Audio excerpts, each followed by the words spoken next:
అధ్యక్ష, రాష్ట్రంలో వివిధ శాఖల్లో పారిశుద్ధ్య కార్మికులు, హౌస్ కీపింగ్ సిబ్బందికి జీతాలు సకాలంలో వస్తున్న విషయం రాకపోవడం వాస్తవమేనని అడిగారు అధ్యక్ష. ఇది చాలా మంది ప్రభుత్వంలో వివిధ శాఖల్లో పనిచేస్తా ఉన్నారు, వాళ్ళకి సకాలంలోనే జీతాలు చెల్లించబడతా ఉన్నాయనేటువంటిది సభ్యులకు స్పష్టం చేయదలుచుకున్నాం అధ్యక్ష.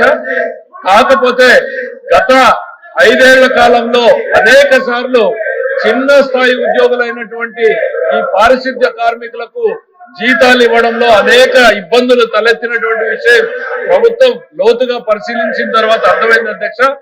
ఈ ప్రభుత్వం వచ్చిన తర్వాత జూన్ నెల నుండి వారికి ఎటువంటి అడ్డంకులు లేకుండా సకాలంలో వారికే కాదు ప్రభుత్వంలోని ఉద్యోగులందరికీ కూడా 1వ తారీఖున జీతాలు పడేలాగా ఆర్థిక శాఖ తరఫున ముఖ్యమంత్రి గారి ఆదేశాల ప్రకారం 1వ తారీఖు జీతాలు పడేటట్టు తీసుకుంటున్నాం అధ్యక్ష.